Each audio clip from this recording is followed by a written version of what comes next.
ቀበሌ ወርልድ ዲቪዥን ኢትዮጵያ የሚያደርግልን ድጋፍ እያመሰገነ የዘር እጥረት ስላለብኝ አሁን እሱን ተጠቅሜ ለወደፊት ውጤታማ እንደመሆን ተስፋ እያደረኩኝ ይህን ድጋፍ ላደረግን ወርልድ ዲቪዥን ድርጅት 37.5 ለሚሰጠን የስንዴ ድጋፍ እናመሰግናለን። ስሜ አበራሽ ፈጠነ ነው። የመጣው ከ03 ነው። ስንዴውን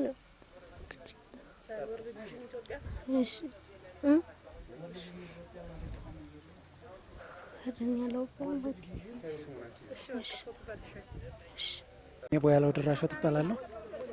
የዋርላ ወረዳ ግብርና ጽሕፈት ቤት ሰብል ልማት ቡድን የአፈር ለምነት ባለሙያ ነው። እንግዲህ ዛሬ እያሰራጨ ነው ያለው ነው በወርልድ ቪዥን ኢትዮጵያ ለ3 ቀበሌዎች ለ130 ተጠቃሚዎች 48.5 ኩንታል አካባቢ የአባይ ዝርያ ደረጃ 1 የስንዴ ዝርያ ነው እያሰራጨን ያለ ነው። ምልመላውን በተመለከተ እንግዲህ ምንም መሬት ያላቸው በዘር እጥረት ምክንያት መሬታቸውን ማሳቸውን በዘር መሸፈን ያልቻሉ ሴትም አወራዎች አቅመ ደካሞች ስለሆኑ እነሱ መሬታቸውን ሸፍነው ያለባቸውን የምግብ ክፍተት እንዲሸፍኑ ተብሎ ታስቦ ተመልምሎ የተሰራ ስራ ነው። ዘሩ እንደምትመለከቱት በጣም የተሻለና ደረጃ 1 ህዳሴ ማኗ አባይ ዘር ስለሆነ ለሚቀጥለውም በዘር ምንጭነት የሚያገለግል አርሶ አደሩን በቀላሉ ማምረት የሚችልበትና ምርታማነቱን በጣም የተሻለ ዝርያ ነው የተመረጠው።